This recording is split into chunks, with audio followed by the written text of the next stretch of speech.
हाँ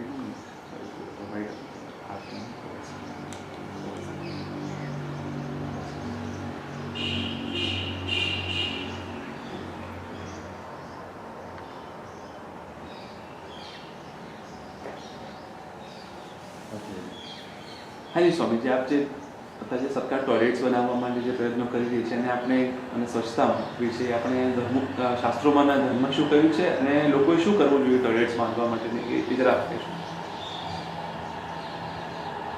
ભગવદ્ ગીતામાં ભગવાન કૃષ્ણ આત્મજ્ઞાન માટે, ઈશ્વરની પ્રાપ્તિ માટે કેટલાક નૈતિક અને આધ્યાત્મિક વ્રતો કહે છે.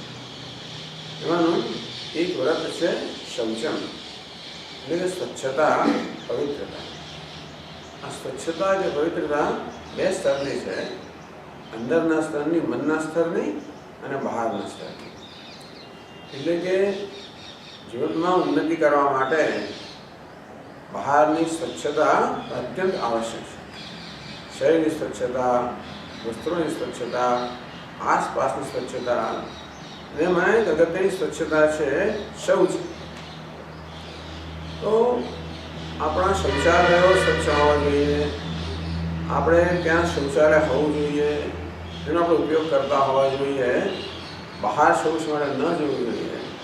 તો એને કારણે અનેક બધા જંતુઓ ફેલાય છે જે આપણા બાળકોના સ્વાસ્થ્ય પર અને વડીલોના સ્વાસ્થ્ય પર ખૂબ અસર કરતા હોય છે. ભારતમાં જે બાળ મરણનું જે પ્રમાણ છે અત્યંત ઊંચું છે, કારણ કે બહાર શૌચ જવાને કારણે જે બધા જંતુઓ ફેલાય છે એમના સ્વાસ્થ્ય પર અસર કરે છે, રોગચાળો ફેલાવે છે અને એને મૃત્યુનું કારણ બને છે. એટલે બહારનો રોગચાળો અટકાવવા માટે, આપણા આસપાસને સ્વચ્છ રાખવા માટે અત્યંત મહત્ત્વનું છે કે આપણે શૌચાલયનો ઉપયોગ કરીએ. તેથી ઘરમાં એક શૌચાલય તો હોવું જોઈએ, જેથી બધા જ સ્ત્રીઓ, બાળકો અને બધા જ કુટુંબના સભ્યો એનો ઉપયોગ કરે. અને બાળકોને સમજ ન પડતી હોય તો એનો ઉપયોગ કેમ કરવો એની આપણે કેળવણી આપવી જોઈએ, જેથી બહાર જવું ન પડે, બહાર ગંદકી ન થાય. એટલે આ શૌચાલયનો ઉપયોગ અત્યંત મહત્વનો છે.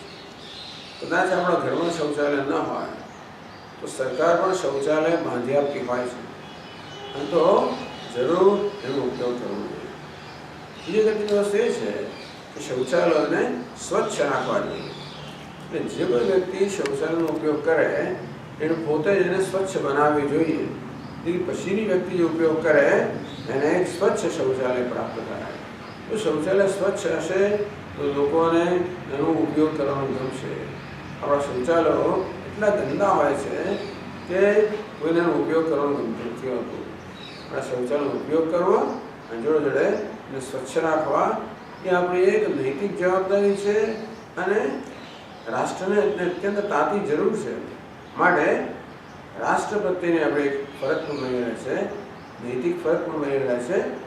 અને એ સિવાય જો આપણે આવી સરળ વસ્તુઓ ન કરીએ અને પછી બીજા દેવ દર્શન પૂજા પાઠ કરીએ એની એટલી અસર ન રહે જેટલી આ બધી વસ્તુની અસર રહે. આમ સ્વચ્છતાને કારણે આપણા ચિત્તની અંદર સાવધાની આવે, એકાગ્રતા આવે, આપણું મન વ્યવસ્થિત બને. અને રીતે આ સ્વચ્છતાનું જે વ્રત છે એ આપણને આધ્યાત્મિક રીતે પણ ઉન્નતિનું સાધન બને છે. જ્યાં સ્વચ્છતા છે ત્યાં પ્રભુતા છે. સર